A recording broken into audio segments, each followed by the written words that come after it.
사실은 이 일화를 설명하는 와중에 하고 싶었던 본질은 검찰이 실질적으로 이재명 죽이기에 나서서 좀 조직적으로 움직였던 게 아닌가 아마 이제 이 얘기를 지금 정확히 하고 싶었던 것 같습니다. 제가요 아까 네. 우리 노영희 변호사가 얘기했지만 저축은행 생 정말 잡는 것을 제 변호사 해가지고 무죄 받아줬다니까요. 그때 너무 고생하셨습니다. 네. 그때 얼마나 싸웠어요. 그때 정말 고생 많이 그런데 했어요. 이번에도 저는 그래요. 우리 정치권이 여의도에서 해결해야지 왜 자꾸 서초동으로 보내냐.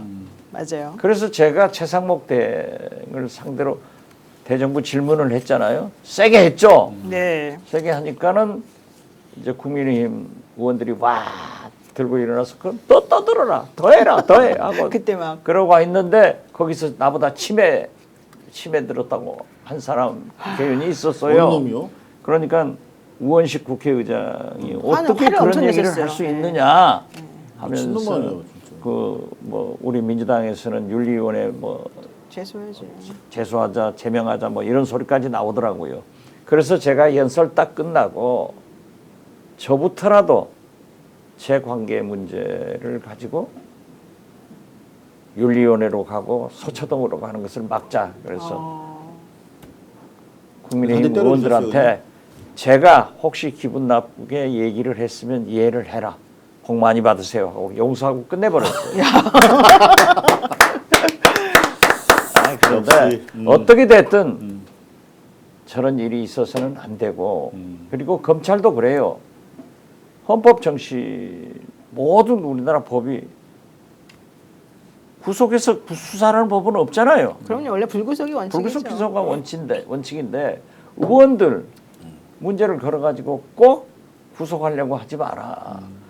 기소해서 사법부 판단 받아서 하면 되지 않느냐. 그래서 제가 원내대표 할 때는 지금 국민의힘 전신 의원들 올 때 다 제가 부결시켜줬어요. 지금도 저한테 감사하다고 그래요. 맞습니다. 할 필요 없어요. 자, 지금 한번 여기 화면 잠깐만요. 카메라 좀 한번 좀 잡아줘 보세요. 우리 의원님 그 옆에 있는 저 검정색 수첩이 있습니다. 스프링 달린 핸드폰 밑에. 저거 좀 잡아줘 보세요. 좀 안 잡아주시네. 저 수첩이 뭔 수첩이냐. 우리 의원님의 모든 것이 담겨 있는 타임 스케줄과 이 전체적인 게 담겨져 있는 그 북인데요. 재판하실 때요, 저걸 다 외우고 계시더라고. 정말 대단하셨어요. 그래서 그때 재판장도 깜짝 놀랐고, 검사들이, 그때 우리 의원님, 그때 괴롭히던 검사가 누군지 아세요? 누구요? 지금 대검 차장이에요, 이진동. 헐. 저런 그 피고인이 변호사 입장에서 너무 사랑스럽죠. 너무 고맙죠. 너무 뭐 본인이 정말 너무너무 일을 열심히 하셨는데 그때 했던 그 검사 중에 한 명이 또 그 목포에 있었던 그 검사 아닙니까? 예, 그 정유라 씨 언니, 그 사촌 언니랑 또 뭐 이렇게 뭐 얘기 나왔었던. 김스타? 그냥 이제 우리 목표 후보인데 어쨌든 얼마나 후보 우리가 화가 나면 그러니까요. 그때 박양수 전 의원하고 둘이 가서 재판 끝나면은 몰랐을 거예요. 검사들한테 가서 막 혼내줬어요. 다음에 변호사 개업할 때 꼭 연락해. 내가 꼭 가지고 갈 테니까.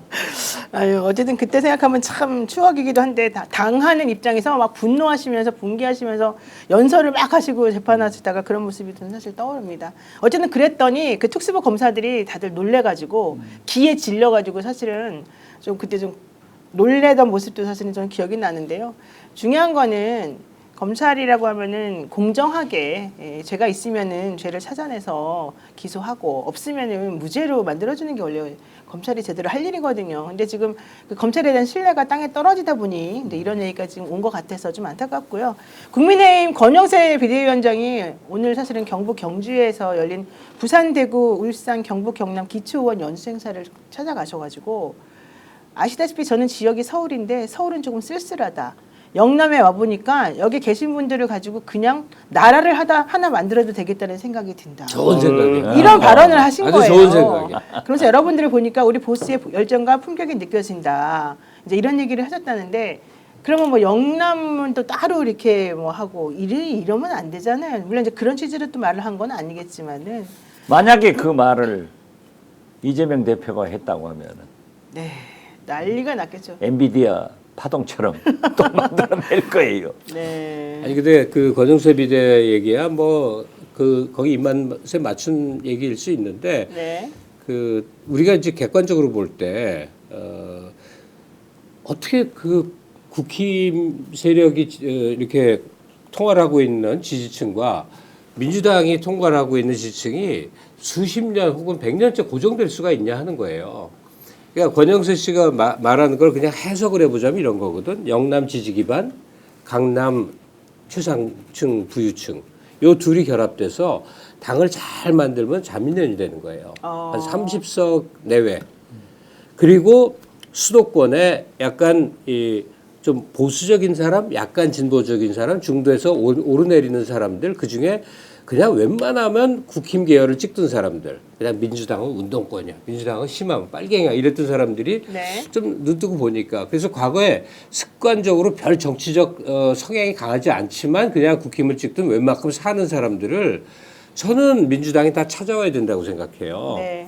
그 민주당은 극우화된 국힘을 밀어내고 어쩔 수 없이 보수를 자청을 해줘야 되고 대신 사회개혁을 위해서 강경한 목소리를 내는 새로운 당이 커져야 돼요. 거기 용해인이 있고 한창민이 있고 또 민주당 소속이지만 그쪽으로 갈 수밖에 없는 사람들이 있고 조국혁신당의 상당 부분도 사회권 강화를 주창하면서 그 구성이 돼서 제 생각에는 국힘은 싹을 없애버려야 된다는 생각이 듭니다. 더 이상 주류 지배 정당이 될 자질도 자격도 미래 방향도 없는 그냥 전광은 예하 정당처럼 돼버렸다고요. 아이고. 지금 저런 말씀이 네.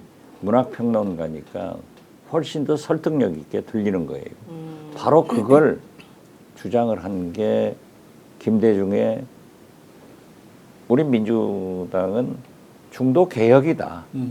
저는 늘 김대중은 엄격하게 보면 중도 보수다.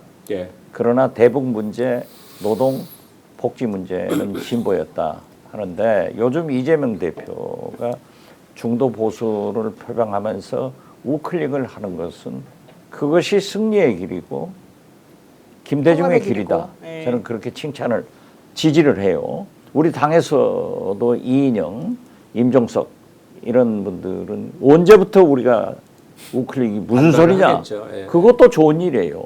저는 그렇게 이념 투쟁을 하는 것은 좋은 일이다 하는데 어떻게 됐든 지금 지적하신 대로 보수의 길을 가는 것이 아니고 지금 현재는 완전히 윤석열 힘당 극우로 가버렸단 말이에요.